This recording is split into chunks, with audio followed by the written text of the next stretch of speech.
So, I think this episode we're finally going to go invade the dungeon that we opened up in episode 7. Now that we're done dealing with stuff from Terraria or whatever the hell the Dungeon Defenders 2 was, I'm assuming that's what it is. But first we've got stuff to do. Because if you remember, we killed goblins, and you can find this guy underground after that. So, if we go to his shop, buy this, the Tinkerer's Workshop. If we throw this down, take off these boots, which I also purchased from him earlier, and combine them with these boots, which I spent fucking forever looking around for, we get Spectre boots. If we put these on, we can pick up speed, and we can just run. This is the movement accessory I've been waiting for. I think we can also... Okay, we can't actually combine any of these yet. Later in the game, you can use this to combine more accessories into each other, and that's again where the guide can come in to tell you, hey, this goes with this goes with this, yada yada yada. I also refought the Queen Bee and summoned this. Summoned this. I got this. It's a summon. The little bee that falls around and attacks enemies for me. But let's get off to our destination. I also got this from one of the drops, which is just a gun that uses mana to fire bees.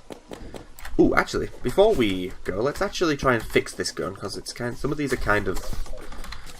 modifiers are actually kind of bad. And this is again where the Goblin Tinkerer comes into play. So if we go here, go to Reforge, give him an item. That's expensive. Let's try it. Rapid, I'll take it. Let's try and fix the bee gun. Slow, inept, quick. That'll do. Yeah, we do have to be a bit cautious on the reforging right now because we're a little bit low on money. But let's get over to the dungeon, and we can move so much faster that getting over there should be a lot easier. Plus, we can also fly for a bit.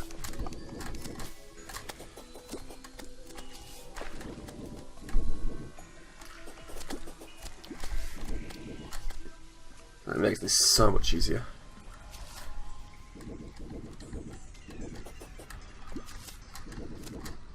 Of course, we still take fall damage, so we do have to be careful about that. Or we just land in water. I should probably add a proper bridge there because I'm starting to break the ice quite a bit.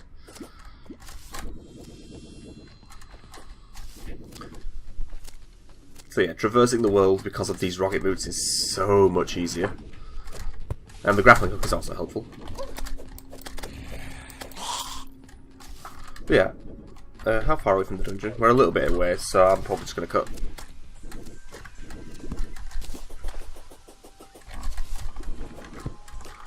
But first, grab some of those, because with it being raining, we can get seeds from Waterleaf. Okay, now I cut. Hello, meteor. Okay, here we are. So, let's begin our descent.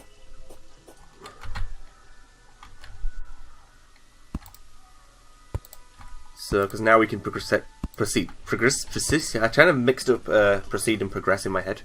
We can I did it again. We can proceed down into the dungeon.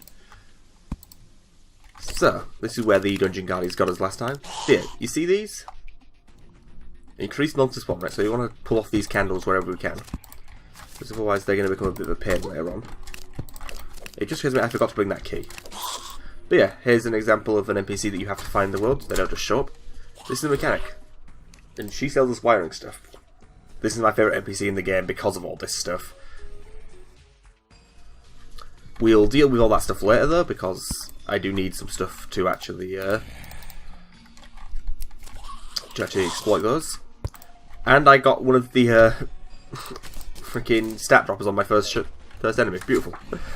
So yeah, the tally counter which I just got there is used, well, to track how many times you killed that enemy. So you can see I have to kill 2 cursed skulls. Right, this we're going to want to mark. Granted, it's right in the entrance of the dungeon, but still. We'll mark it so I can easily find it on the map later. So we'll just kill this guy. So yeah, there is a lot of enemies down here in the dungeon. So having a summon and being careful of them... I got another tally counter. Anyone want to drop a key, since I forgot to bring mine?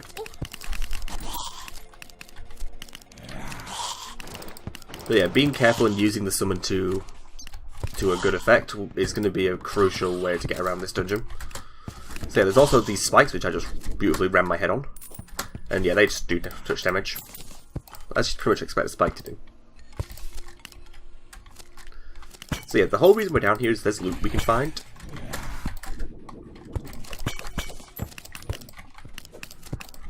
I noticed that it looks like Steam just crashed in the background. I'm not so sure what happened there. Maybe the wind. I think Steam did actually genuinely freeze for a second there in the background. Okay, that was random as fuck. Right, let's get rid of this water candle. That's an unusual place. I've never seen one spawn like that. You okay there, Angry Birds? You seem a little bit stuck. Have some bees. But yeah. There's also these spinning maces. These spawn completely randomly. They're not the same each time. So they're a little bit of a pain to deal with. Let's open a spot on the inventory on the hotbar just in case we get some rope. Not rope, keys. Because you saw in the first episode I actually got a key out of the chest. And that's what they're for, these gold chests. Let's get rid of this pressure plate as well.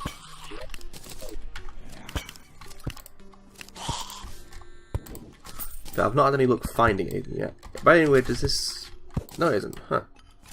Oh wait, yeah, it is. It was. Huh. Okay, I'll explain those later. Oh, travelling merchant. Do I want to look at them? They might have something useful. This is the first time a travelling merchant has shown up on a camera. Basically, travelling merchants are NPCs that show up seemingly completely at random. And they sell you things that are exclusive to them.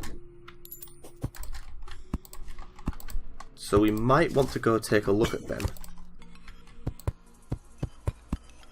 Yeah, you know what? Seeing as I need to go grab the key from the base anyway, we may as well do that. Let me just mark this chest. I'm looking for magic mirror. Where is the travelling merchant? There he is, in the new house. And I assume the mechanical moved over there as well. Or she might not move until the night falls. Oh no, she is here. Right, travelling merchant, what do you got? DPS meter, excellent. That's another good thing. So yeah, you can see I'm starting to amass a lot of accessories. Let's see if we can use the Tinkerer's Workshop and combine any of these. And we can. We can make the Rec 3000 out of the tally counter, the Lifeform Analyzer, and the Radar. Boom, those 3 items have just taken up 1 spot in my inventory as opposed to 3. Let's sort a little bit of stuff from my inventory. Let's see, wiring, put that in there. Floor, put that in there. And these can just go in here for now because I can't be asked either with their positioning. Okay, back to the dungeon.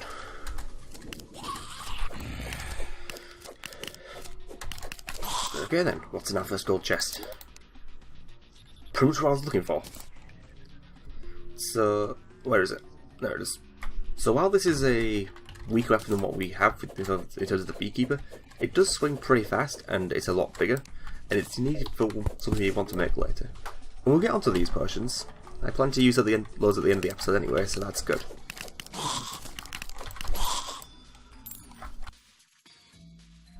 So at this point it's a matter of exploring and grinding out the keys.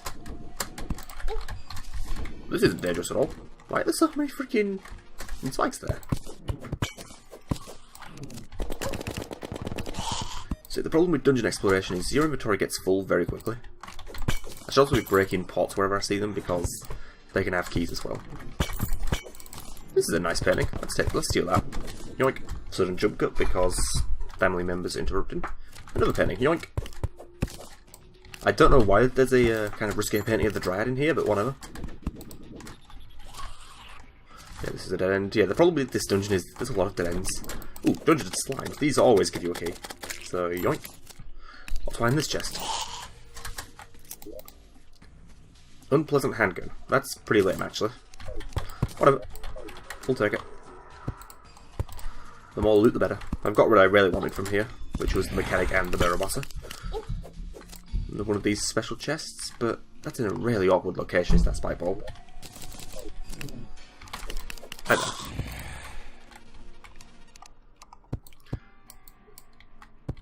So yeah, these chests will come into play later in the game, and in my experience the best way to notify where they are is to mark them on the map. So like there's a H here, a C here, you can't see, there's a J here. Okay, let's continue.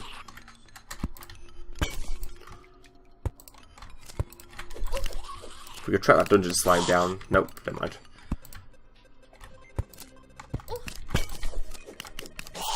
So this one is just a matter of going deeper and deeper. These things can go really far down.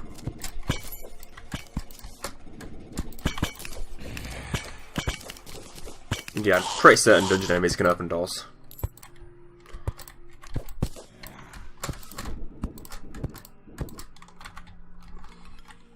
So yeah, this one the sticking point is keys. We need keys. Oh, I have a key. Okay, let's open this chest. That's the other thing I wanted. Cobalt shield. That will be our key to one of the most complicated crafting recipes in the entire game. Much later on. Aha! And this is another thing I wanted. The witching table. There's actually 2 of them, so I may as well demonstrate what they do. So, if you look right now... Oops. I have 1 bee. I can't summon any more than 1. However, if I smack this, get rid of these guys, I can summon a second. Essentially gives you another summon. Very beautiful. Yeah, if you think having 2 is kind of cool, wait till you see the end of the game. You get like freaking... I'm not even gonna hide it. You get a giant dragon. That's one of the things you can get. Just a giant dragon. It's amazing. But yeah, the dungeon layout is always very janky. But this is probably the worst I've ever seen it be. Like, there are so many spikes here. You can uproot the spikes. But they take kind of a while with this pickaxe.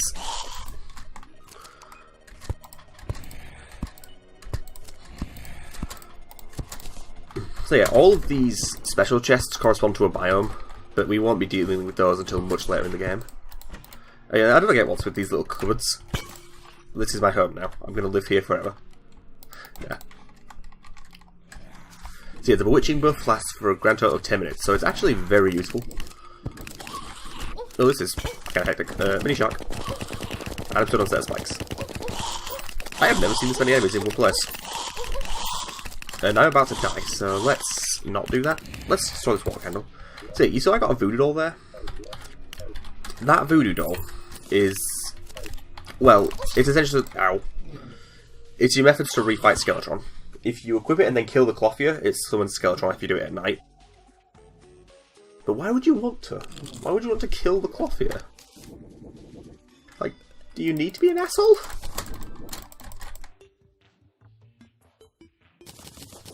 Let's throw some more of these in. And let's put that dry painting up for her. Where does she live? Yep. Here. Okay. Actually, we can't put it up because there's no bloody room in her house. God damn it.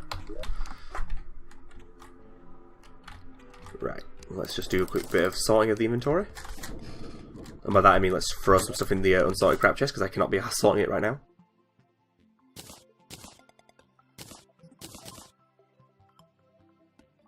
Let's see, is there anything else we can do right now? Don't believe so. Okay, so let's go to the potions chest. Potions. Let's grab these gravitation potions. Let's get up here and hit the B key to use all our buffs, which is only that. So we get this, press up to reverse gravity. So if we press the W key, gravity goes up now. So we can fuck off into space. This is useful for finding floating islands, so let's try and do just that. Best way to do it is go in a sort of a zigzag pan. Yeah, if you hit the top of the map, you do automatically flip back. One thing to note is you can take fall damage while upside down. Yeah, you know what? This is close enough to the base that I could easily use this as a valid house. Shiny red balloon. Increases jump height. I think that can be combined with this, which is very nice. So we're going to leave a torch in here so that this is valid housing. But it's got the table chair, so we're fine. Let's kill off this harpy. And let's continue our flight. So yeah, it is very possible to smack into the underside of a floating island and die because of it. So, gotta be careful with gravitation potions. But this might have what I'm after. Come on. Yes, perfect. Horseshoe. So if we equip this, we don't take fall damage anymore. Very beautiful. And, should we make this our house as well? Nah, we'll just steal the furniture. So yeah, I'm happy with that. I am very happy with that. And there goes the travelling merchant. Yeah, he departs pretty much always around 6 or so. But he only departs when you're off screen, so if you keep him on screen you can force him to stay the entire day. Which is a bit cruel when you think about it. Now, let's also steal this entire house, because screw it. These blocks are cool.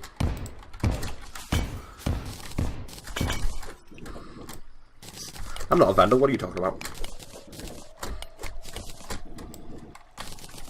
I'm a perfectly innocent person. I did not just steal an entire building. Flee the scene of the crime. Anywho. So I believe if we take these, take them to the here, we can make a cloud in a bottle, and then we can make a horseshoe balloon. So it combines the bottle, the horseshoe, and the balloon all into one. So we can double jump, our jump height is increased, and then the rocket boots also makes us go higher, and we don't take fall damage. Beautiful. We are pretty much set. Yep, we're pretty much set for our end game, which is very nice. And so, next episode, we're going to go down here and see what we can do. That'll be a fun time, but that's for another episode, not now.